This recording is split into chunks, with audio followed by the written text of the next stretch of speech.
It seems as if over the last few days, weeks, and months, we have been living in a time of heightened fear and stress. With the coronavirus spreading and this virus that we have no idea what it is, where it's going, with schools shutting down, businesses struggling, people not flying, conferences getting closed, we just don't know what's going on. We wonder, how is this going to affect my job? How is this going to affect my business? We see the stock market take some of the biggest dives we've seen in decades. And we all look at this, and I think it can cause us some fear. What will this do for me financially? Maybe you're relying on some of that income in your retirement, or you're thinking about retirement coming up pretty soon. How am I going to face this? Maybe you're wondering, am I going to get sick? Are the people that I love who are older or younger, are they going to get sick? All these things going on right now, it can lead us into that time of fear. But I believe that that's not where we should stay, because God wants us to move from fear to faith. It's really interesting that it said that in the Bible there are some 365 times where God says, do not fear, or something along those lines. I believe that God wants us to move from fear to faith. And we as followers of Jesus can and should make that.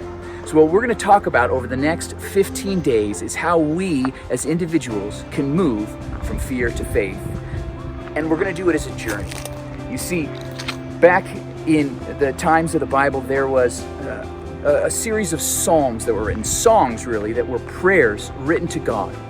And there's a series from Psalm 120 to Psalm 134, 15 psalms that were written, and they're called the Psalms of Ascent, or the songs that I like to think of them as the journey. A lot of scholars think that these songs were sung by pilgrims as they made their way to Jerusalem on an annual trek. Some of these people were going for days, weeks, even months to travel to make it to Jerusalem, to see family, to go to the temple, to worship God. So these prayers were prayers to protect them on a journey that could be very dangerous. There were fearful things.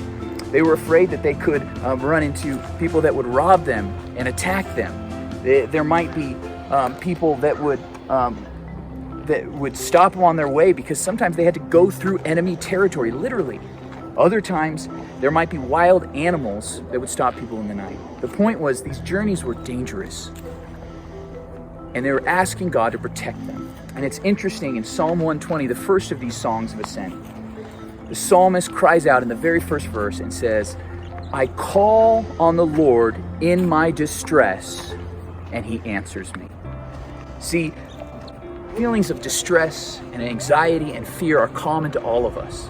And what the psalmist is trying to teach us from the beginning of our journey from fear to faith, we need to call on God. So what I'm going to challenge you guys to do, if you want to make that move, if you're feeling like a person of fear and you want to move from fear to faith, the first thing that you need to learn to do is to dial God in distress. Dial God in distress. When we have an emergency, we all dial 911. When we need information, we dial 411. If you want to call the city, you dial 311. I'm sure you have some friends on your speed dial when you need help. When I cut my finger and sliced it off, I called up my friend Chad because he had been a medic in the Army, and he came over and patched up my finger.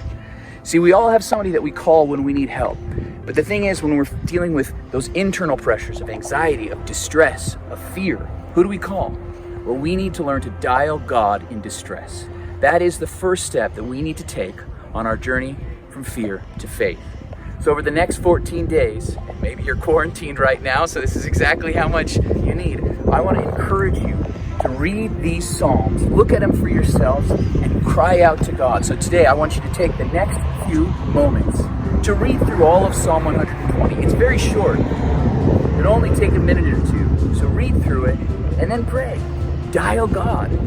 Tell him all the things that you're feeling. List them out one by one, all the things you're afraid of that might happen to you in your life. And just say, God, I'm afraid of all these things. Because the first step on your journey from fear to faith is to dial God in distress.